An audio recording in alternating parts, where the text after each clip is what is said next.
김어준의 뉴스공장. 자, 독학으로 비트코인 전문가 반열에 오르신 유시민 작가와 함께 전문가는 개뿔. 자, 비트코인 얘기를 하고 있습니다. 예, 기술 설명을 초반에는 2부에는 해서 다 이해가 됐다는 분들도 있고 문자를 보니까요. 예, 그리고 어렵다. 나는 PD하고 이해력이 같나 보다 이런 분들도 있고 그리고 김어준 닥쳐라도 좀 있고요. 설명 좀 듣자. 김어준 닥쳐라도 있고요. 예. 김어준 비디오가 잘 이해가 간다는 사람도 있긴 합니다만은 전반적으로는 처음 나왔는데 유시민 얘기 좀 듣자. 그래서 저는 2부, 3부에서는 가능하면 참으려고 노력하겠습니다. 물론 튀어나갈지도 모르겠지만. 자, 기술은 이제 그렇습니다. 혹시 이해가 안 가시면 2번, 3번 저희 방송을 다운받아서 들으시면 되고. 이게 왜 문제입니까, 근데? 기술은 그런데. 왜냐하면 이게 이미 망한 시스템인데, 이미 망한 시스템에서 나온 코인을 사고 팔아가지고 투기 광풍을 일으키고 있어서. 왜 망한 시스템입니까? 이게 이제 2가지 이유 때문에 망한 시스템인데요. 그러니까 투기 광풍이 일어난 거는 시스템이 망했다는 거를 기술적으로는 이미 거의 다 확인한 상황에서 거래소들이 만들어지면서 시작된 건데요. 망한 이유는 크게 보면 첫째는 결제를 많이 할 수가 없어요.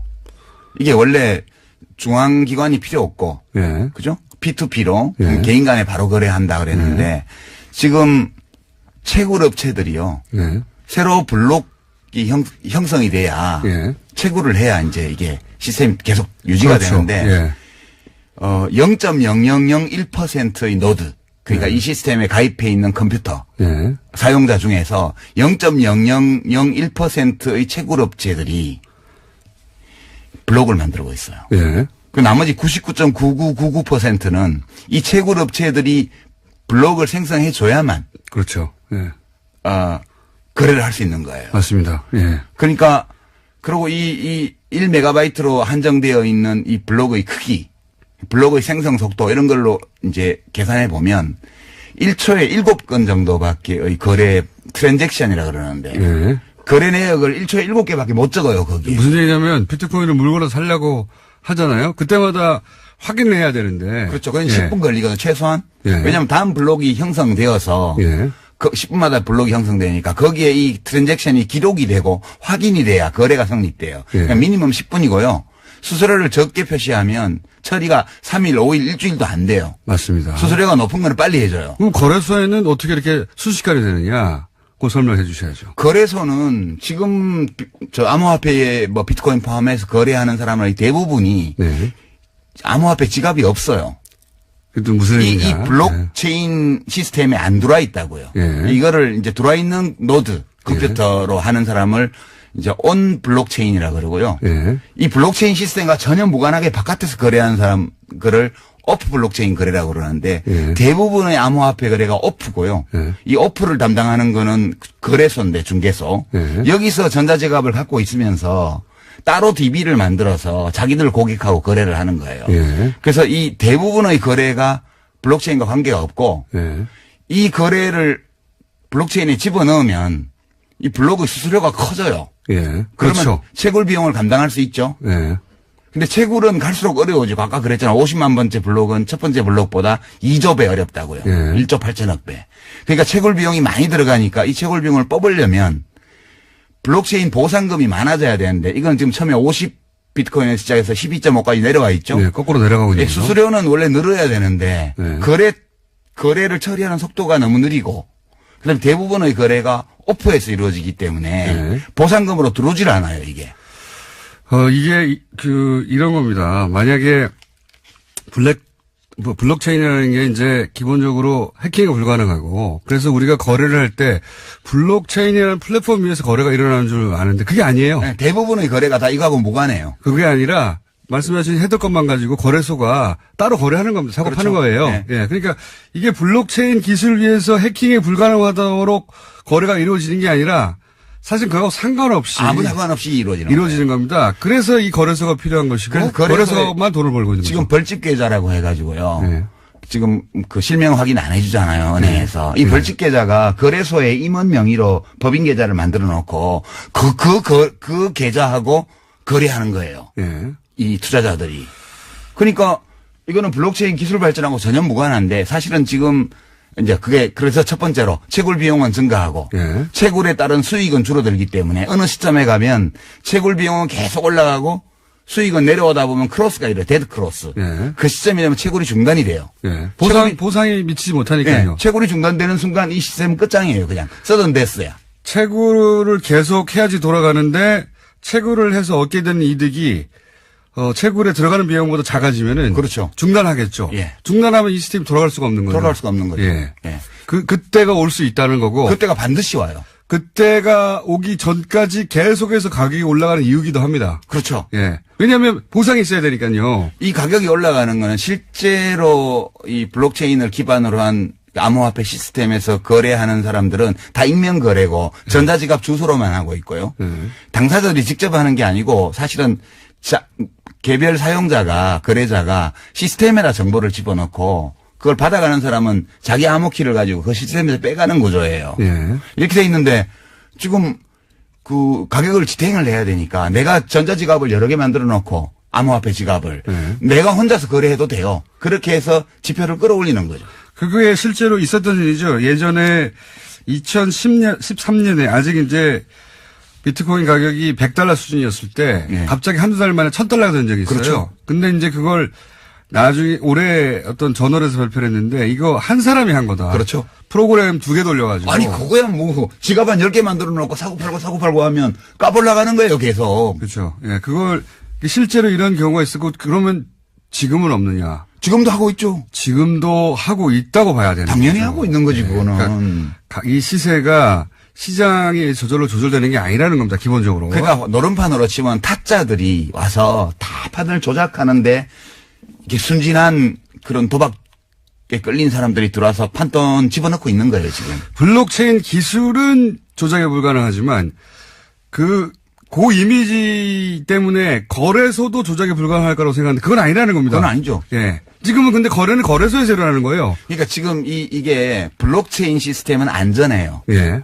그 기술적으로. 기술적으로 그다음에 안전하고. 블록체인 위에 얹어놓은 암호화폐 시스템, 특히 이제 좀 시스템이 다른 암호화폐도 있지만 여러 가지가 있습니다. 비트코인을 예를 들면 네. 원조니까 비트코인 시스템도 비교적 안전해요. 이게 해킹이 불가능한 건 아닌데 해킹을 해서 얻을 수 있는 이익이 별로 없어요. 그 해킹을 하는데 들어가는 노력에 비해서. 네. 그래서 시스템상 좀 안전한데 이건 내부 환경이고요. 이 시스템에 내부 환경의 맨 바깥쪽에 암호화폐 지갑이 있어요. 예. 지갑도 시스템 내부긴 한데 지갑은 응용 프로그램이거든. 앱이거든. 그렇죠. 예. 그래서 이거는 해킹에 완전히 안전하다고 볼 수 없고요. 일본 거래소가 털린다든가. 그런데 그건 뭐가 틀린 건지 몰라요 아직까지. 예. 이 전자지갑이 암호화폐 지갑이 털린 건지 틀렸으면 왜 털렸는지 해킹을 뭐 당했는지 거래 정보가 털렸는지. 아니면 비밀번호가 노출된 건지 모르고요. 어쨌든 한 예. 5,700억 규모의 해킹이 며칠 전에 있었죠. 그러니까 이제 그 암호화폐 지갑은 절대적으로 안전하지는 않고요. 그다음에 거래소로 나가잖아요. 그거는 이 암호화폐 시스템 내지 블록체인 시스템의 외부 환경이에요. 지금 계속 얘기했지만 블록체인 기술 기반에서 거래가 이루어지는 게 아니다. 그렇죠. 그건 안전한데 네. 그건 안전한 게 맞아요. 그 좋은 기술이 맞고. 근데 지금 거래소에서 이루어지는 건 그렇게 이루어지는 게 아니다. 그렇죠. 예. 그리고 거기를 해킹하면 속수 못 채기다는 그러니까 거죠. 해커들이 다 거기를 노리죠, 지금. 네. 이 비트코인 시스템의 외부 환경을 노리는 거예요. 예. 거래소요. 블록체인은 안전하다고 그러는데 왜 해킹이 일어나지? 이렇게 생각하실 텐데 지금 설명으로 이제 이해가 되셨을 거라고. 그리고 이게 이제 제가 왜 제일 난해하고 우아한 사기 사건이라고 그러냐 하면 인류 역사상 네. 수많은 투기 사기 사건이 있었는데 포커를 예를 들어 볼게요. 지금 네. 시중에서 이제 나와 있는 책들이 많은데 비트코인이나 암호화폐에 대해서 세 종류의 책이 있어요. 첫 번째는 포커. 네. 인간의 두뇌를 바꾼다. 네. 미래형 게임이다. 이거를 설파하는 책이 있어요. 이게 이제 김진화 씨 같은 분이 쓴 넥스트머니 비트코인 예. 이런 예. 책이 이 암호화폐가 인류의 미래를 바꾼다. 예. 이렇게 굉장히 투기를 하는데 그냥 투기가 아니고 인류 문명을 발전시킨대잖아. 네. 그런 류의 책이고요. 두 번째는 최근에 나온 책 중에 익명으로 신의 두뇌라는 닉네임으로 나온 책이 있는데 비트코인 1억 간다 이런 책이요. 네. 이거는 이제 이 포커를 해서 돈을 따는 기술. 네. 포커 알면 이긴다. 이런 종류의 책이에요. 네. 세 번째가 이거 지금 예약 판매 걸려 있는데 목차를 보니까 이병욱이라는 쓴 분이 쓴 비트코인과 블록체인 이런 책이 있어요. 이게 중립적으로 기술적인 측면과 이 경제적인 측면을 검토한 책이더라고요. 목차를 네. 보니까. 이런 책은 이 포커라는 게임의 실체에 대해서 알려주는 책이에요. 그래서 사람들은 되게 신의 두뇌라는 익명으로 쓴 이 책, 비트코인 1억 간, 대박. 이 책 보면 나도 돈 벌 수 있지 않을까? 이게 많이 봐요. 베스트셀러 목록에 올라 있어요. 네. 근데 이게 다 이거 포커가 인류의 두뇌 혁명을 일으키지도 않고요. 그러니까 비트코인이 뭐 사회 혁명을 일으킨 것도 아니고요. 그러면 여기 가서 돈 딴다는 이거는 포커 알면 이긴다 읽으면 누구나 포커에서 돈 따나요? 정상적으로 하면 딸 수 있겠죠. 그러나 여기는 타짜들이 설치는 시장이거든요. 그래서 못 따요. 네. 다른 사람도 있긴 있죠. 예. 운이 좋아서 따기도 하고. 운이 좋아서 따는 경우도 있죠. 예. 그래서 이 기술은 어느 시점에, 그러니까 요런 방식으로 돌아가는 것은 어느 시점에 종말을 맞이할 것이다. 이렇게 생각하시는 거죠. 어차피 2100만 개가 발행되면 네. 비트코인이 2100만 개가 발행되면 그러니까 처음에서부터 시작해서 주기적으로 반감해서 693만 번째 블록이 형성되면 끝나요. 네. 2100만 개째 그렇게 설계를 했죠, 처음부터. 예, 그렇게 설계돼 있고 지금 1700만 개 정도 발행이 돼 있거든요. 네. 지금 400만 개 남았는데 어차피 2100만 개 발행되면 더 이상 장부 지면이 늘어나지 않아서 네. 거래를 기록할 수가 없어요. 네. 그러니까 이 시스템은 종말이 처음부터 예정되어 있었던 거고 2100만 개까지 가기 전에 채굴 비용의 증가. 그죠? 네. 그다음에 난이도의 증가. 네. 이것 때문에 데드크로스가 일어나면서 그 이전에 다운될 가능성이 거의 99.999% 그렇게 전망하시는 거고. 예.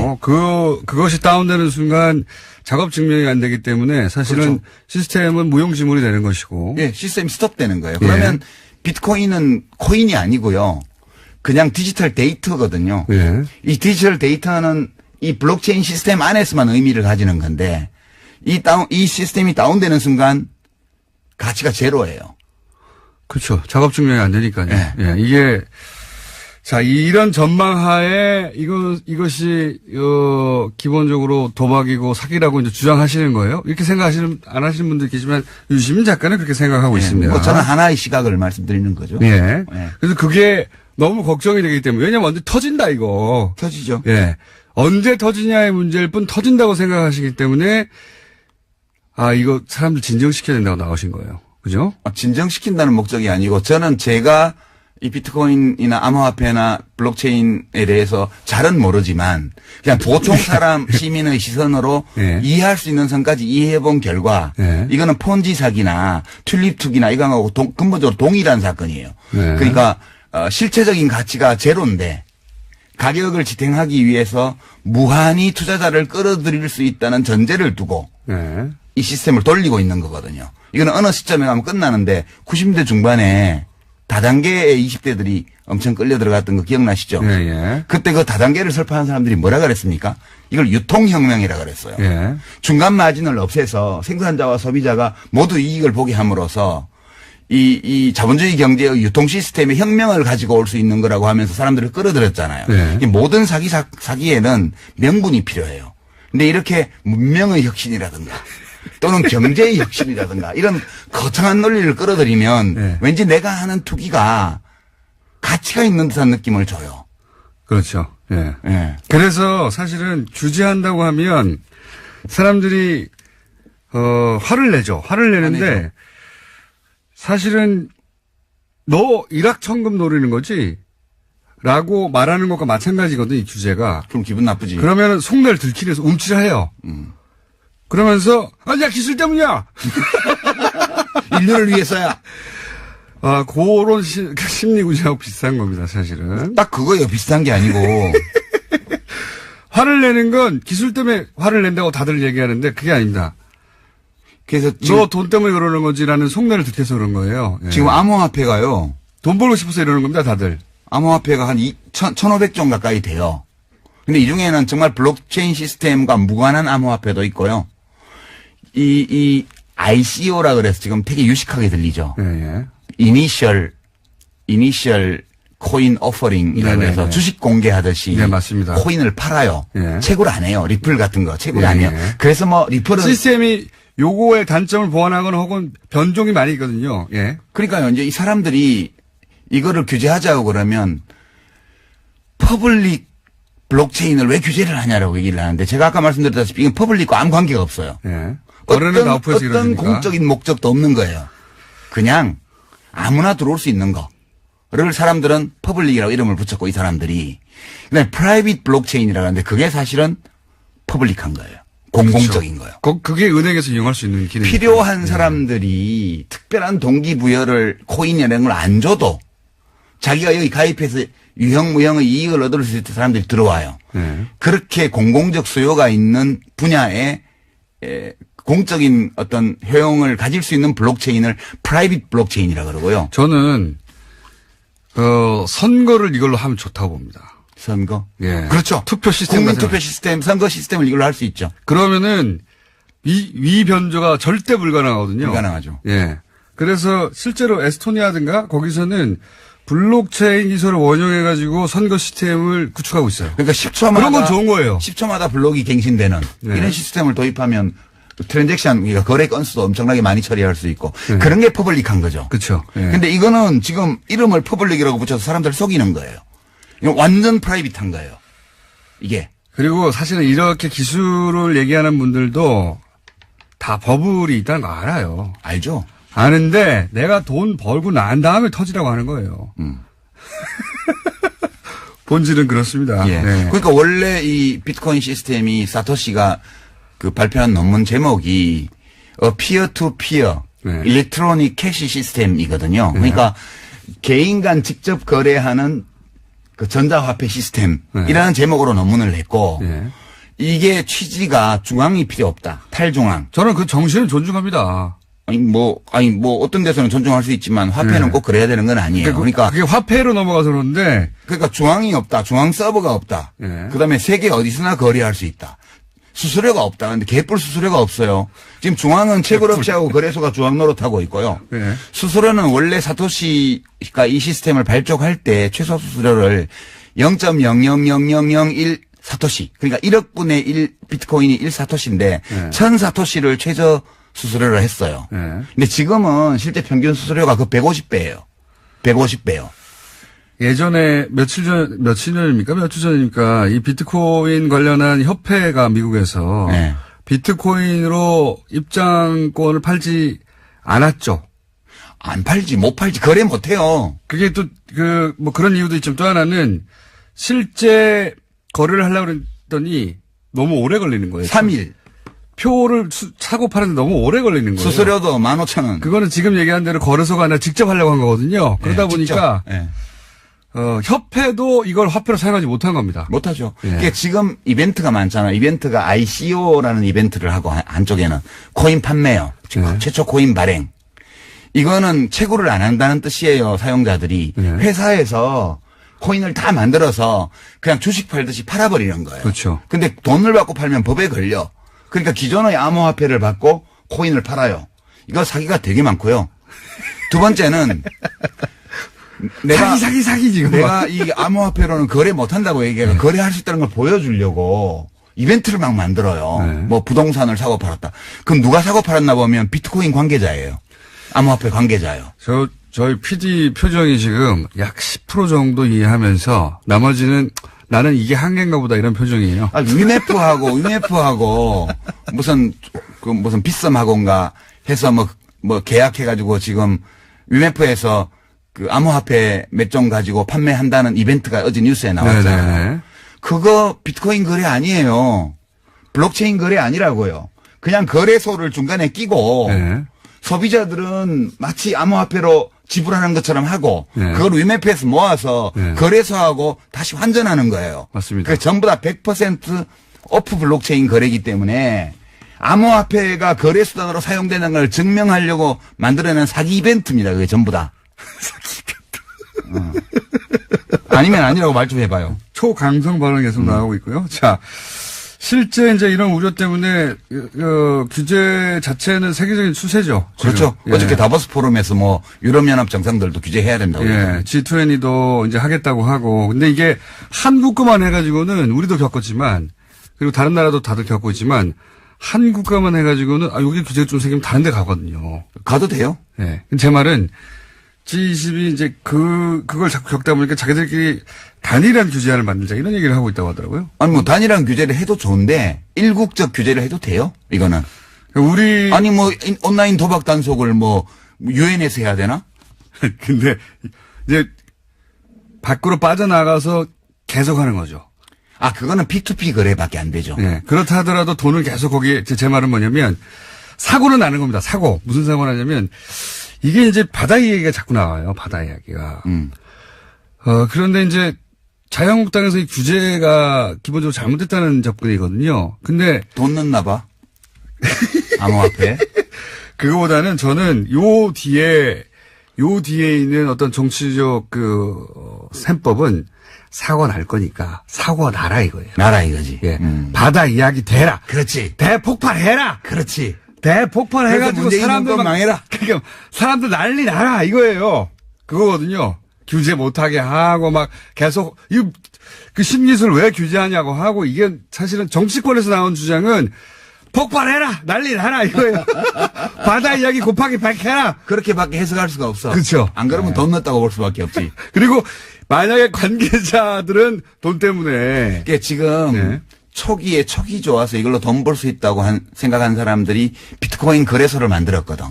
네. 근데 이게 막장에 왔다는 걸 알아요. 그 사람들이 전문가니까. 그래서 어디로 빠져나가냐 하면 명분을 챙겨야 되잖아. 돈은 이미 벌었고. 네. 그래서 이렇게 말하면 명예훼손일 수도 있는데 내가 한번 먼저 해보자고. 하시고 명예훼손 다 하고 우리 방송 뜨고. 그래서 거래소들이 뭘 하냐 하면 비트코인 아니 블록체인 협회라는 걸 만들었어요. 그래서 네. 진대재 전 정통부 장관님을 대표로 모셔서 어저께 그렇죠. 보니까. 예. 상징적인 분인데 여러 의미에서. 예. 근데 명분은 블록체인 기술을 개발하기 위해서 뭘 한다는데 예. 사실은 블록체인 기술을 연구한다는 건 명분에 불과하고 거래소들이 이미지 개선을 위해서 지금 블록체인 협회를 만든 거라고 저는 봐요.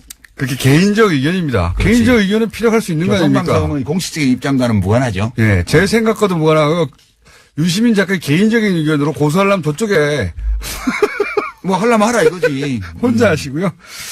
자, 살짝 동의하는 바이고요. 근데 이런 얘기도 할게요. 이제 이게 그러면 유시민 작가의 혼자만의 생각이냐 이렇게 생각하는 사람이 많이 있습니다. 유럽 중앙은행장 같은 경우도 가상화폐가 돈이 아니다. 뭐 여러 나라의 중앙은행장들이 이건 도박이다, 투기다 이런 얘기 많이 했어요. 아 사실. 그거는 기득권자라서 그렇대잖아. 그러니까 꼰대들이라서 그렇대잖아요. 미래의 기술에 관심이 없고 현재의 기득권을 지키는 데만 급급한 자들이기 때문에 이 블록체인 기술에 대한 이해도가 낮고 암호화폐를 탄압하는 거다. 이게 그분들의 주장이에요. 그렇죠. 그죠? 맞습니다. 그래서 토론회 때 무슨 얘기 하셨잖아요. 비유가 뭐더라 그거? 뭐 있는데 건축 기술 어쩌고저쩌고 한 거예요. 저 블록체인 기술은 건축술이고 예. 비트코인은 집이고 그 마을회관 지어놨더니 가보니까 도박장이 돼 있더라. 예. 그래서 도박 단속하니까 왜 건축을 탄압하냐. 예. 그렇게 얘기하는 거하고 똑같다고요. 그런 거죠. 예, 결국은. 예. 그런 얘기입니다. 그리고 이제 그 외에도 이 해킹 얘기를 또 하는 이유는 아까도 얘기했던 일본 최대 거래소가 코인체크라고 있어요. 이게 이제 유명해진 이유가 20대 천재 해커가 만들었다고 했거든요. 처음 출발을. 천재 해커가 만들었기 때문에 해킹이 안 된다. 그런 게 어디 있어? 이렇게 출발을 한 거예요. 그래서 사람들이 굉장히 많이 신뢰하고 최대 거래소가 됐는데 이제 5,700억 규모 해킹이 됐어요. 문제는 이 거래소에 이 피해자를 보상할 돈이 없어요. 없어요. 5,700억이 어디 있습니까? 없어요. 그래가지고 지금 그 부분 거래가 중단된 채 어떻게 보상할지 보상 계획을 발표를 못하고 있어요. 그렇기도 하고 2014년에도 똑같은 곡스라고 세계 최대 망했죠, 거기는. 예, 거기는 망했죠. 그래가지고 아예. 풀려가지고 줄 돈이 없으니까. 네. 예. 그런 위험도 노출돼 있습니다. 계속해서. 뿐만 아니라요. 예. 지금 비트코인 1,700만 개 발행된 것 중에 비트코인 예를 들면 네. 상당수가 이미 없어졌다는 거예요. 그러니까 이게 개인 키를 분실하면요. 찾을 길이 없어요. 우리가 은행에서는 네. 거래하다가 비밀번호 뭐지? 잊어버렸다. 이러면 인적사항 들고 주민등록증 가서 확인하면 변경할 수 있잖아요. 네. 그래서 내 돈 찾을 수 있어요. 근데 이 암호화폐 지갑은 내 공개 키하고 개인 키하고 두 개를 쓰는데 개인 키를 분실하잖아요. 네. 그러면 끝이에요, 그걸로. 절대 못 찾아요. 비가역적이에요. 완전히 안전해요. 완전히 안전해요. 아무도 못 찾아요. 아무도 못 찾아요. 절대 찾을 수 없어. 네, 그 다음에 뭐, 자기 개인 키를 누출을 하잖아요. 네. 누출을 하면, 그거를 가져간 사람이 내 지갑에 암호화폐를 다 털어가도 그 사람이 누군지 절대 못 찾아. 확실하게 비가역적이고 안전해요. 자, 그러면 현재 정부의 규제 수준에 대해서는 어떻게 생각하십니까? 규제 수준은 이제 좀 효과적으로 우선 큰 그물을 쳤어요. 네. 그러니까 가상계좌 발행에 대한 규제를, 네. 발급에 대한 규제를 한 거죠. 그렇죠. 그래서 실명 거래로만 할 수 있도록 하고, 네. 그리고 벌집 계좌라고 해서 거래소 임원이 자기 법인 계좌 자기 이름으로 그렇죠. 만들어 놓고 그것다가 새끼 DB를 만들어 가지고 막 거래하는, 예. 이걸 못하게 일단 막은 거죠. 예. 이러면 일단 큰 건 막은 거죠. 큰 블록체인과는 무관한 오프 거래의 상당 부분을 막은 거예요. 이거는 일단 투기 열풍을 좀 식히는 데는 이제 대정요법으로 이름 걸고 해야 되니까 이제. 바로 효과가 나죠. 큰 손들이 못 움직이는 거죠. 이렇게 되면. 예. 그리고 의심 거래는 얼마 이상짜리는 바로 이제 세무당국에서 들여다보고 네. 금융당국에서 들여다보니까 일단 큰 손들 타짜들이 설치는 거를 막는 효과도 있고요. 네. 그다음에 속없이 몰려드는 소액 투자자들이 막 몰려드는 것도 좀 막을 수 있죠. 예. 예. 주춤해지게 되죠, 당연히. 예. 예. 아예 거래소를 이렇게 법무부의 시각이라는 거는 저는 그럴 수 있다고 봅니다. 이거 하우스잖아. 이렇게 본 하우스죠. 거거든요. 하우스로 본 거거든요, 예. 법무부도. 그러니까 법무부는 당장 폐쇄도 옵션으로 가져야 된다. 이렇게 치고 나온 거예요. 저를 요새 법무부 직원들이 좋아한대요. 법무부 시각은 이 중에 범죄적 요소를 바라본 제 겁니다. 네. 기사가 나가면 밑에 그런 게 있다고 보면 돼요. 이 기사를 법무부 직원들이 좋아합니다. 자, 이렇게 받아들이시면 좋을 것 같아요. 물론 비트코인 투자하신 분도 있고 동의하지 않는 분도 있을 텐데 비트코인과 관련한 긍정적인 뉴스는 넘치고 넘쳐요. 그럼요. 세상에 넘치고 넘치고 투자해서 얼마를 벌었다는 사람도 있고 가격이 얼마다는 얘기 어마어마한 가격이거든요, 지금. 잘 보셔야 돼요. 예. 우리가 좀 인터넷으로 뉴스를 보잖아요. 예. 보면 미국의 새로운 코인 암호화폐를 발행한 그 ICO를 성공적으로 한 어떤 CEO 인터뷰가 쫙 나옵니다. 네. 내용을 이렇게 분석을 해보면 아무 내용도 없어요. 그 코인이 어떤 기술적 기반을 갖고 있는 코인인지에 대한 설명도 없고요. 네. 자기들이 성공적으로 했고 투자에 참여한 사람이 몇 명이고 얼마를 모집했고 이거 쭉 나온 다음에 맨 밑에 보면 거래소 광고가요. 배너가 뱅뱅뱅 반짝반짝합니다. 거기 들어오라고요. 이게 지금 기사의 형태로 나와 있는 광고죠. 광고. 예. 이게 인터넷에는 완전 널려 있거든요. 하우스 광고죠, 그게. 하우스 광고죠. 네. 네. 조심하셔야 돼요. 자, 워낙 긍정적인 뉴스만 넘치고 있다 보니까 이렇게 생각하시면 되겠습니다. 유시민 작가가 우려되는 바를 반대쪽으로 확 한번 혼자라도 이런 점들이 있다. 이거 봐야 된다. 확 꺾어줄 필요가 있다고 생각하시죠. 제가 뭐 혼자 다 하실 수 있을지 모르겠는데. 아니 뭐 디지털을 이해 못하고 뭐 하는 그런 60된 꼰대다 이런 말을 듣는 한이 있어도 그건 아니에요. 이 뭐 I 기술이요. don't care예요. 이 기술이 생각보다 좋은 기술이나 블록체인 기술이 뭐 너무 어려운 거 아니에요. 그럼 제가 설명을 야동으로 드려서 그렇지 퍼즐하고 그거 사실 이거 문과는 이해 못 해가지고 이게 모르는 소리 한다. 그렇게 어렵지는 않아요. 그렇지 않습니다. 네. 그렇지 않고요. 유시민 작가가 본 본질은 이러하다는 겁니다. 네, 이건 사기에 가깝다. 이건 사기가 터진다. 가까운 게 아니라 사기예요. 네, 저는 사기에 가깝다고 표현할게요, 그냥. 진행자라서 조심스러워졌네. 청소가 언제부터 이렇게 변했나. 교통방송이 사람 많이 버려놨네. 네, 그렇게 생각됩니다, 저도 계속 먹고 살아야 하고, 여기서. 소송은 본인이 당하시고요. 자, 그 관점 오늘 전해드렸고, 혹시 못 알아듣겠다. 또 필요하다. 브레이크 한번 더 세게 걸어야 되겠다. 그럼 저희가 유시민 작가를 긴급 조달해가지고 네. 납치해서 다시 모시는 것으로. 뭐 누구 같이 나와서 얘기해도 돼요. 저는 누구와도 뭐 모르는 건 모른다 그러고. 본인이 문제가 아니고 다른 사람이 안 나와요. 아, 그래요? 상대방이 유시민 작가가 토론하시죠. 안 나와요. 정말? 섭외가 안 됩니다. 네. 네, 두드려 맞을까봐. 네, 섭외가 안 돼가지고. 샌드백은 제가 하는 것으로 하고, 오늘은 1차전으로 하겠습니다. 1차전. 왜냐면 이게 금방 해결될 일은 아닌 것 같거든요. 제가 보기에. 네. 자, 1차전 치르신 유시민 작가였습니다. 감사합니다. 예, 고맙습니다.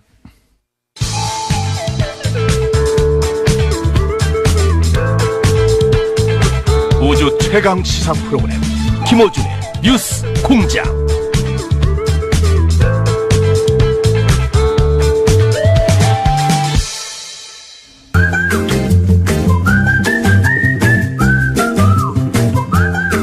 자, 칼플라이 사용대연구소. 예. 약 3, 4년에 한 번씩 훌륭해지는 연구소. 3, 4년에 한 번씩 세계적인 석학들이 예, 모여서 미팅도 하고 그런 곳입니다. 정태인 선생님 나오셨습니다. 안녕하십니까. 네, 안녕하세요. 오늘 제가 딱 보니까 세이프 카드라고 이거 들고 오셨는데 네. 세이프 뭐 카드. 연이어서 비트코인에 이어서 세이프 카드. 세이프 카드. 모르셔도 됩니다. 세이프 카드는 제가 이해하는 게 맞습니까? 세이프 카드는 다른 나라에서 야 니네 물건 우리나라 수입돼가지고 큰일 났어. 니네 좀만 수입해 이거죠. 한마디로 말하면. 네. 네. 갑자기 수입이 늘어서 우리 산업이 큰 타격을 입었다. 네. 그러므로 긴급 조치를 취한다. 대신에 일정한 정도를 넘어서는 안 된다. 상대 국가도 보복을 할 수 있다. 이게 가트의 규정입니다. 가트 그렇죠. 이쪽은 저렇게 하면 우리도 그렇게 할 수 있는 건데. 네. 세이프 카드가 지금 발동을 미국에서 하긴 했죠. 예. 했죠. 예. 했는데 아직 실행은 안 됐고 청문회를 거쳐서 내년 초쯤에 아마 실행이 될 걸로 보입니다. 내년 초쯤에. 예. 뭐를 했죠? 세탁기하고 예. 태양광 셀과 모듈. 세탁기가 우리나라를 노리는 거죠. 그죠? 예, 이전에 지금 우리나라 언론만 보면 굉장히 여러 가지 정보가 있어서 제가 무역위원회 가서 USTR 가서 봤더니 2011년에 월풀이라고 있죠. 유명한 그 회사. 그렇죠. 예. 그 요새 고급적이. 세계적으로 유명한. 예. 예. 월풀이 2011년부터 LG와 삼성에 대해서 제소를 했어요. 예. 그러니까 문제가 되니까 덤핑했다고 제소를 하니까 우리는 덤핑한 게 아니다라고 증명하려고 중국으로 생산기지를 옮겼어요. 예. 근데 중국이 이제 임금이 쌓이니까 또 내려갔을 거 아니에요. 네, 그러니까 또 엔티덤핑을 또 때렸어요. 예. 그러니까 이번에는 말레이시아나 이렇게 더 베트남이나 이런 데로 옮겼어요. 네. 그러니까 사실은 지금 한국산 세탁기에 때렸고 삼성 LG 제품인 건 맞는데 예. 생산은 지금 아시아 전역에서 지금 하고 있는 거라고 보면 되고요. 예. 태양광은 중국이 장악한 겁니다. 그렇죠. 전국의 전 세계 뭐 60%인가 70%인가 예, 한다고 그래서 그러던데. 중국이 2017년에 이 제소를 받고 네. 그다음에 이걸 또 다시 동남아로 옮겼어요. 그러니까 사실은 지금 트럼프가 세이프가드를 때린 거는 중국산과 한국산이지만 아시아 생산 전체에 대해서 지금 때린 거나 마찬가지입니다. 아시아 생산 네트워크에 대해서 지금 도전한 거나 마찬가지입니다. 그래서 그렇군요. 잘 보면은 그 무역위원회 한국에서 생산한 거는 제외되는 거 아니냐는 거 아닙니다. 지금 확인하고 들어왔는데 네. 한국은 제외되지 않는다. 다만 캐나다는 제외돼요. 캐나다의 세탁기 생산은 제외됩니다. 그건 왜 제외되죠? 그거는 FTA 규정 때문에 그렇게 이제 어허. 본 건데 캐나다는 피해를 직접 일으키지 않기 때문에 제외됐고 네. 다만 태양광은 둘 다 캐나다와 멕시코 둘 다 제외 안 됐는데 캐나다의 세탁기는 제외됐고 네. 확실하게 한국산은 제외되지 않는다라고 명시되어 한국산 이 세탁기가 실제 피해를 많이 입히고 있어요? 그러니까 그 미국 그러니까 세탁기 산업의 관점에서 태양광은 확실히 그런데 태양광. 예. 월풀이 5년 동안 41.8%에서 38%로 줄었어요. 2%, 3% 정도 피해를 줬어요. 시장 점유율이. 예, 다만 그게 넘어간 게 뭐냐면은 삼성이 6.6에서 한 17%는 늘었어요. 어허. 그러니까 그 부분이 영향을 미치긴 미쳤을 텐데 네. 월풀이라고 하는 세계적인 세탁기 회사가 이것 때문에 망했다라고 지금 제소를 한 거죠. 월풀이 힘이 세고 로비력이 있다라고 봐야 되는 거겠죠. 근데 트럼프는 그걸 왜 들어준 겁니까, 그럼? 자기 이익이 안 되면 안 움직이는 사람이잖아요. 그 공장 약속했잖아요. 이 제조업을 돌려오게 해서 그러면서 트럼프가 한 얘기가 재미있는데 미국 제조업을 살린다. 선거용이네, 선거용. 삼성하고 LG가 네. 이 사우스 캐롤라이나랑 테네시에 공장을 세우겠다 그랬어요. 네. 세탁기 공장을. 네. 근데 이렇게 세이프가드를 발동하면 확실하게 올 거다. 왜? 밖에 있으면 무조건 맞으니까 20% 받는 거거든요. 180만 대까지는 관세 20%니까 가격이 20% 올라가 버려요. 월풀한테는 나쁜 거 아닙니까? 월풀한테는 좋죠. 나쁜 거 아닙니까, 제 말은? 가격 경쟁력이 생기죠. 가격이 올라가니까. 네. 산업은 유치하고. 네. 그래서 이제 고용은 얻고. 결국은 선거용이네, 일종의. 선거용이고 자기는 약속을 지키는 게 되는 거죠. 트럼프는. 네, 이제 지금 사실은 우리나라에서 생각해보면 기업은 분명히 손해를 봐요.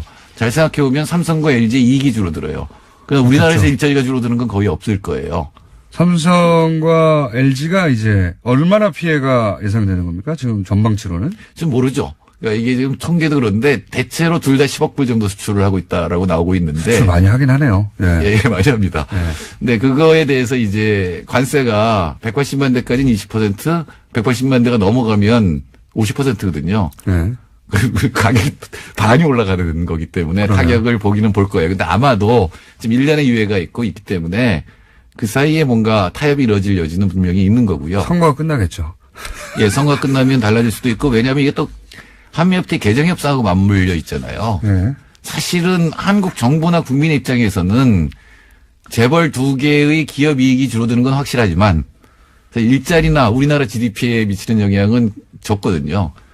세탁기만 놓고 보면. 근데 우리 업계가 이럴 경우에 가격이 올라가더라도 뭐 이렇게 품질이나 디자인으로 어떻게 승부해가지고 그건 그렇다고 봅니다. 돌파할 거라고 봐요, 저는. 예, 아시아적 생산 체제가 세계 최고라고 하는 거는 일본이나 한국 같은 최첨단 기술이 있잖아요. 네. 그다음 중국이 중간 기술을 갖고 있고 굉장히 많은 노동력을 갖고 있는데다 요새 인도, 말레이시아, 인도네시아가 전부 5% 이상 성장하고 있거든요. 네. 이게 전부 생산이 글로 가가지고 지금 전체가 하나의 시스템이거든요. 네. 근데 이 시스템에 대해서 싸우겠다.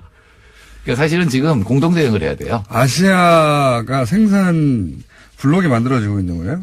그 블록은 예전부터 일본으로부터 시작해서 이른바 신흥공업국 대만, 한국, 싱가포르, 그다음에 이제 동남아까지, 중국, 동남아까지 해서 이 시스템은 유럽이나 나프타 체제라는 게 도저히 이길 수 없는 시스템이죠. 인구만 해도 얼만데요. 이게 뜬금없는 질문인데, 예. 저는 항상 그게 부러워서 이게 EU처럼 아시아 국가들이 어느 순간 국경과 또는 뭐 화폐 문제를 해결하고 이런 날이 올 수 있을까요? 그게 사실은 동북아위원회가 하려고 했던 일이잖아요. 15년 전에. 저는 그걸 진짜 보고 싶거든요. 개인적으로. 근데 그게 굉장히 다른 게 뭐냐면은 EU는 소련의 위협에 대해서 유럽이 뭉치는데 미국이 도와준 거잖아요. 예. 근데 동아시아가 되려면 동아시아 핵심은 중국이잖아요. 예. 중국 때문에 어렵다는 건 저도 항상 생각했어요. 그러니까 미국이 중국을 견제해야 되기 때문에 아시아의 공동체가 형성되는 걸 도와주진 않아요. 그러니까 우리 스스로 만들어내야 되는데 그러려면 안에서 해결돼야 될 문제가 굉장히 많다는 거죠. 게다가 물론 뭐 이건 통일도 돼야 됩니다. 왜냐하면 일단 끊어져 있으니까요. 근데 생각해 보시면 아시아의 모든 국가하고 육로로 연결됐거든요, 우리가. 그렇죠. 섬나라만 빼고. 예. 그러니까 다 갈 수 있는 거예요. 베트남도 비행기 타고 가는 게 아니라 차 타고 갈 수도 기차 타고 갈 수도 있는.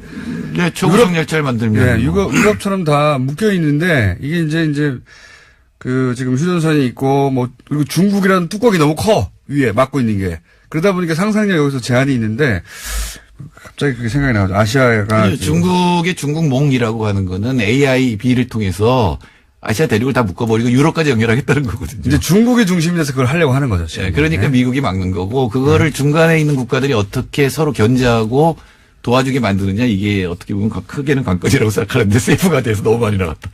그러니까요. 우리가 지금 몇 분 남았는지 모르네. 네. 2분 남았네요.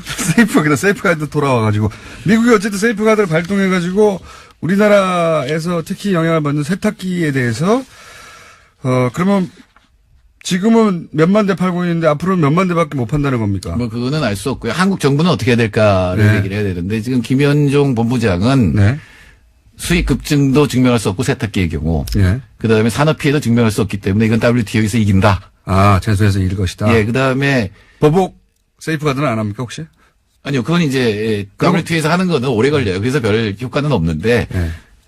태양광은 사실 중국 문제예요. 어떻게 보면은. 네. 그래서 그거는 뭐 우리나라 기업이 일부 영향을 받긴 하지만 이제 중국이 이제 대응을 할 건데 한국이 더 할 수 있는 건 보복 관세를 물릴 수 있어요. 우리 그런 것 좀 해봤으면 좋겠어요. 뭐 없습니까? 근데 아까도 말씀드렸지만 우리나라 자체에서 생산되는 건 그렇게 많지 않거든요. 네. 그러니까 아시아 국가, 아시아 생산체의 전체가 보복 관세를 때리면 미국이 보복하죠. 요 세탁기 해가지고 우리가 좀 외교력을 발휘해가지고 각 그 경제부 장관끼리 다 모여서 동시에 한번 해보자 이렇게 할 수도 있겠네 진짜. 네, 태양광은 아시아 함부로 내리지 말아 니네. 태양광은 1위가 말레이시아예요. 2위가 중국, 3위가 한국이거든요. 그래요? 예, 그러니까 같이 공동 대응할 수 있는 방안이 있는 거고 또 하나는 미국 내에서 이 움직임이 혹시 정부에 있습니까? 같이 공동 대응하는? 아니 한미공조 어쩌고 하는데 그거하고 상관없이 맨날 경제부는 자기들 마음대로 해왔어요. 우리도 상관없이 계속 하면 됩니다. 돈 문제에 있어서는 방법이 있나요? 지금 WTO 제소까지는 얘기가 나왔고 네. 아마 미국에서 재판하는 것도 생각은 하고 있을 거예요. 그러나 아시아 국가들이 같이 한다는 건 아직 못하는 것 같아요. 아시아 국가들끼리 모여가지고 미국을 상대로 세이프가드를 동시에 때리는 거죠. 아니 이건 뭐 생각할 수도 있는 겁니다. 왜냐하면 가장 피해보는 건 동남아 국가들. 그런 거 좀 해봤으면 좋겠어요. 그런 거. 그리고 또 하나 당부하고 네. 싶은 거는 시간이 잘 아시겠지만 20분밖에 안 트럼프의 협상 전략이잖아요. 뭐 선물하면 예스 땡큐 그러고 처음부터 다시 시작이잖아요. 네. 여기서 그거 그거 받는다고 가지고- 바뀌지 않거든요. 네.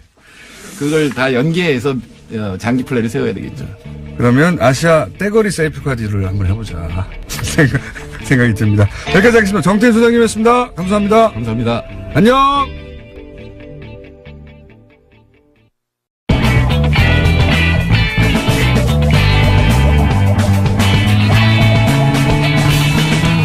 김어준의 뉴스 공장. 자, 독학으로 비트코인 전문가, 반열에 오르신 유시민 작가와 함께. 전문가는 개뿔. 자, 비트코인 얘기를 하고 있습니다. 예, 기술 설명을 초반에는 2부에는 해서 다 이해가 됐다는 분들도 있고, 문자를 보니까요. 예, 그리고, 어렵다. 나는 PD하고 이해력이 같나 보다 이런 분들도 있고, 그리고 김어준 닥쳐라도 좀 있고요. 설명 좀 듣자. 김어준 닥쳐라도 있고요. 예. 김어준 비디오가 잘 이해가 간다는 사람도 있긴 합니다만은, 전반적으로는, 처음 나왔는데 유시민 얘기 좀 듣자.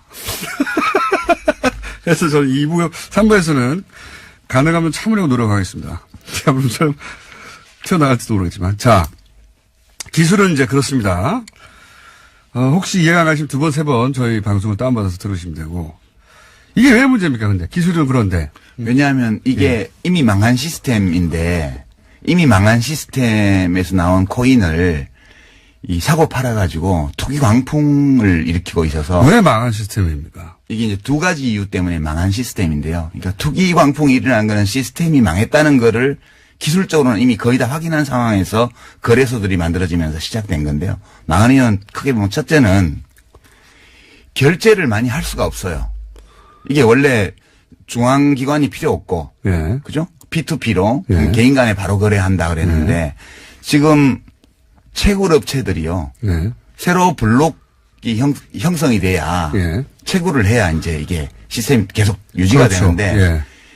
0.0001%의 노드 그러니까 이 시스템에 가입해 있는 컴퓨터 예. 사용자 중에서 0.0001%의 채굴업체들이 블록을 만들고 있어요. 예. 그 나머지 99.9999%는 이 채굴업체들이 블록을 생성해 줘야만 그렇죠. 예.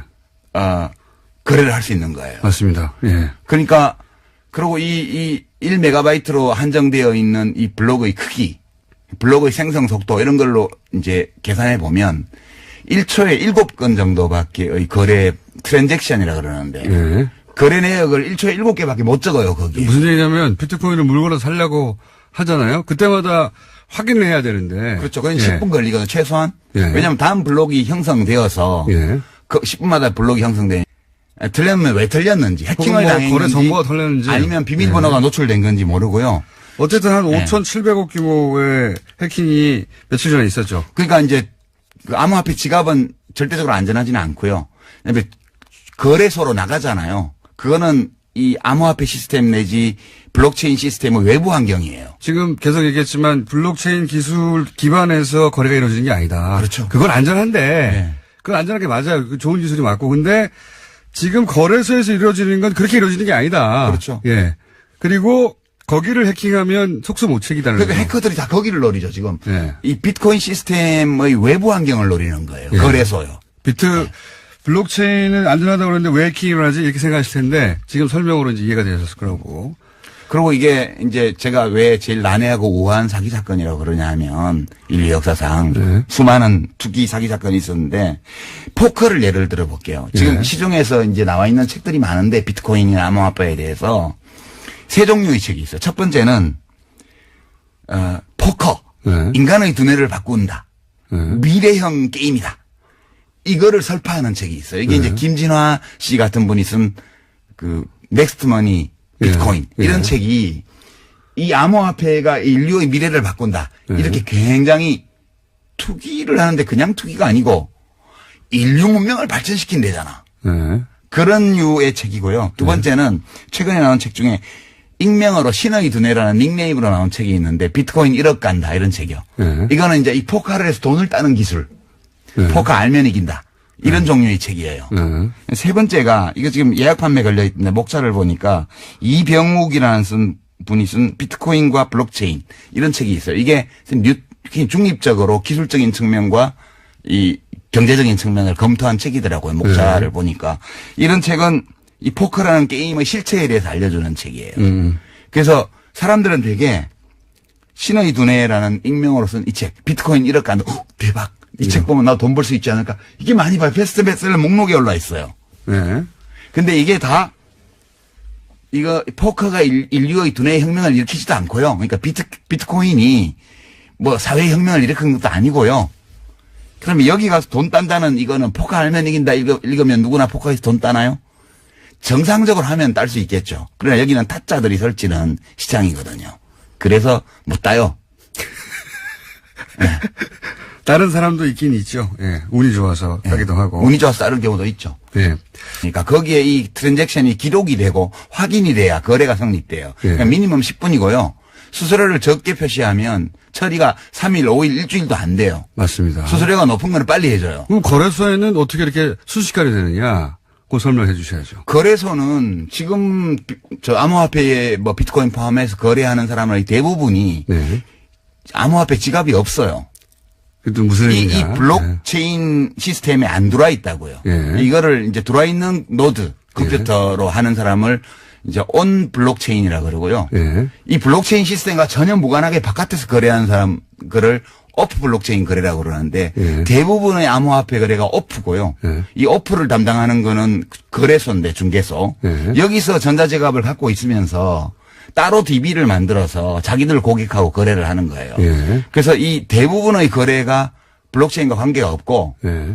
이 거래를 블록체인에 집어넣으면 이 블록의 수수료가 커져요. 예. 그러면 그렇죠. 채굴 비용을 감당할 수 있죠. 예. 근데 채굴은 갈수록 어려워지고 아까 그랬잖아. 50만 번째 블록은 첫 번째 블록보다 2조 배 어렵다고요. 예. 1조 8천억 배. 그러니까 채굴 비용이 많이 들어가니까 이 채굴 비용을 뽑으려면 블록체인 보상금이 많아져야 되는데 이건 지금 처음에 50 비트코인에서 시작해서 12.5까지 내려와 있죠. 예. 거꾸로 내려가고 있는 예, 거죠. 수수료는 원래 늘어야 되는데 네. 거래를 처리하는 속도가 너무 느리고 그다음에 대부분의 거래가 오프에서 이루어지기 때문에 네. 보상금으로 들어오질 않아요, 이게. 이게 이런 겁니다. 만약에 블록체인이라는 게 이제 기본적으로 해킹이 불가능하고 그래서 우리가 거래를 할 때 블록체인이라는 플랫폼 위에서 거래가 일어나는 줄 아는데 그게 아니에요. 네, 대부분의 거래가 다 이거하고 무관해요. 그게 아니라 말씀하신 헤더건만 가지고 거래소가 따로 거래하는 겁니다. 사고 그렇죠. 파는 거예요. 네. 예. 그러니까 이게 블록체인 기술 위에서 해킹이 불가능하도록 거래가 이루어지는 게 아니라 사실 그거하고 상관없이 아무 상관없이 이루어지는 이루어지는 겁니다. 그래서 이 거래소가 필요한 것이고 그래서 거래소만 돈을 벌고 있는 지금 거죠. 벌집 계좌라고 해가지고요. 네. 지금 그 실명 확인 안 해주잖아요, 은행에서. 이 벌집 계좌가 거래소에 임원 명의로 법인 계좌를 만들어 놓고 그 계좌하고 거래하는 거예요. 예. 이 투자자들이. 그러니까 이거는 블록체인 기술 발전하고 전혀 무관한데 사실은 지금 이제 그게 그래서 첫 번째로 채굴 비용은 증가하고 예. 채굴에 따른 수익은 줄어들기 때문에 어느 시점에 가면 채굴 비용은 계속 올라가고 수익은 내려오다 보면 크로스가 이래요. 데드 크로스. 예. 그 시점이 되면 채굴이 중단이 돼요. 예. 채굴이- 보상이 미치지 못하니까요. 예, 채굴이 중단되는 순간 이 시스템은 끝장이에요. 그냥 서든 데스야. 채굴을 계속 해야지 돌아가는데 채굴을 해서 얻게 되는 이득이 채굴에 들어가는 비용보다 작아지면은 그렇죠. 중단하겠죠. 예. 중단하면 이 시스템이 돌아갈 수가 없는 거죠. 돌아갈 수가 없는 거죠. 예. 예. 그때가 올 수 있다는 거고. 그때가 반드시 와요. 그때가 오기 전까지 계속해서 가격이 올라가는 이유기도 합니다. 그렇죠. 예. 왜냐하면 보상이 있어야 되니까요. 이 가격이 올라가는 거는 실제로 이 블록체인을 기반으로 한 암호화폐 시스템에서 거래하는 사람들은 다 익명 거래고 전자지갑 주소로만 하고 있고요. 당사자들이 직접 하는 게 아니고 사실은 개별 사용자가 거래자가 시스템에다 정보를 집어넣고 그걸 받아가는 사람은 자기 암호키를 가지고 그 시스템에서 빼가는 구조예요. 예. 이렇게 돼 있는데 지금 그 가격을 지탱을 해야 되니까 내가 전자지갑을 여러 개 만들어 놓고 암호화폐 지갑을 내가 혼자서 거래해도 돼요. 그렇게 해서 지표를 끌어올리는 거죠. 그게 실제로 있었던 일이죠. 예전에 2010년, 13년에 아직 이제 비트코인 가격이 $100 수준이었을 때 네. 갑자기 한두 달 만에 $1,000가 된 적이 있어요. 그렇죠. 근데 이제 그걸 나중에 올해 어떤 저널에서 발표를 했는데 이거 한 사람이 한 거다. 그렇죠. 프로그램 2개 돌려가지고. 아니 그거야 뭐 지갑 한 10개 만들어 놓고 사고 팔고 하면 까불나가는 거예요 계속. 그렇죠. 예, 그걸 실제로 이런 경우가 있었고 그러면 지금은 없느냐. 지금도 하고 있죠. 지금도 하고 있다고 봐야 되는 당연히 거죠. 하고 있는 거지 예, 그거는. 그러니까 이 시세가 시장이 저절로 조절되는 게 아니라는 겁니다. 기본적으로. 그러니까 노름판으로 치면 타짜들이 와서 다 판을 조작하는데 이게 순진한 그런 도박에 끌린 사람들이 들어와서 판돈 집어넣고 있는 거예요 지금. 블록체인 기술은 조작이 불가능하지만 고 이미지 때문에 거래소도 조작이 불가능할 거라고 생각하는데 그건 아니라는 겁니다. 그건 아니죠. 예. 지금은 근데 거래는 거래소에서 일어나는 거예요. 그러니까 지금 이게 블록체인 시스템은 안전해요. 예.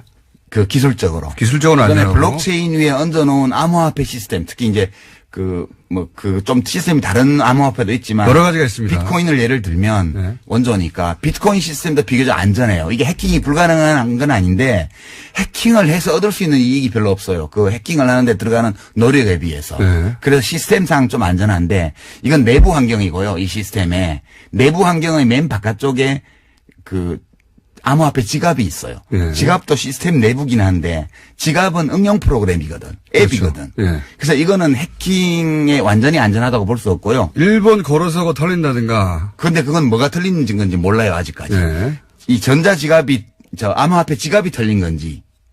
그래서 이 기술은 어느 시점에 요런 방식으로 돌아가는 것은 어느 시점에 종말을 맞이할 것이다 이렇게 생각하시는 거죠. 어차피 2,100만 개가 발행되면 네. 비트코인이 2,100만 개가 발행되면 그러니까 처음에서부터 시작해서 주기적으로 반감해서 693만 번째 블록이 형성되면 끝나요.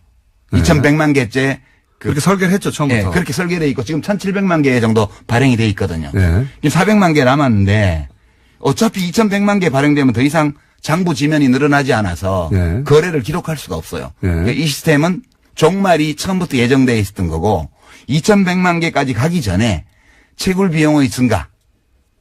그죠? 네. 그다음에 난이도의 증가. 네. 이것 때문에 데드크로스가 일어나면서 그 이전에 다운될 가능성이 거의 99.999% 그렇게 전망하시는 거고. 예. 그것이 다운되는 순간 작업 증명이 안 되기 때문에 사실은 그렇죠. 시스템은 무용지물이 되는 것이고. 예, 시스템이 스톱되는 거예요. 그러면 비트코인은 코인이 아니고요. 그냥 디지털 데이터거든요. 예. 이 디지털 데이터는 이 블록체인 시스템 안에서만 의미를 가지는 건데 이 시스템이 다운되는 순간 가치가 제로예요. 그렇죠. 작업 증명이 안 되니까요. 예. 예. 이게 자, 이런 전망하에 이것이 기본적으로 도박이고 사기라고 이제 주장하시는 거예요? 이렇게 안 하시는 분들 계시지만 유시민 작가는 그렇게 생각하고 있습니다. 뭐 저는 하나의 시각을 말씀드리는 거죠. 예. 예. 그래서 그게 너무 걱정이 되기 때문에 왜냐면 언제 터진다 이거. 터지죠. 예. 언제 터지냐의 문제일 뿐 터진다고 생각하시기 때문에 이거 사람들 진정시켜야 된다고 나오신 거예요. 그죠? 진정시킨다는 목적이 아니고 저는 제가 이 비트코인이나 암호화폐나 블록체인에 대해서 잘은 모르지만 그냥 보통 사람 시민의 시선으로 예. 이해할 수 있는 선까지 이해해 본 결과 예. 이거는 폰지 사기나 튤립 투기나 이거하고 근본적으로 동일한 사건이에요. 예. 그러니까 실체적인 가치가 제로인데 가격을 지탱하기 위해서 무한히 투자자를 끌어들일 수 있다는 전제를 두고 예. 이 시스템을 돌리고 있는 거거든요. 이거는 어느 시점에 가면 끝나는데 90대 중반에 다단계의 20대들이 엄청 끌려 들어갔던 거 기억나시죠? 예, 예. 그때 그 다단계를 설파한 사람들이 뭐라 그랬습니까? 이걸 유통혁명이라 그랬어요. 예. 중간 마진을 없애서 생산자와 소비자가 모두 이익을 보게 함으로써 이 자본주의 경제의 유통 시스템의 혁명을 가지고 올 수 있는 거라고 하면서 사람들을 끌어들였잖아요. 네. 이 모든 사기에는 명분이 필요해요. 근데 이렇게 문명의 혁신이라든가 또는 경제의 혁신이라든가 이런 거창한 논리를 끌어들이면 네. 왠지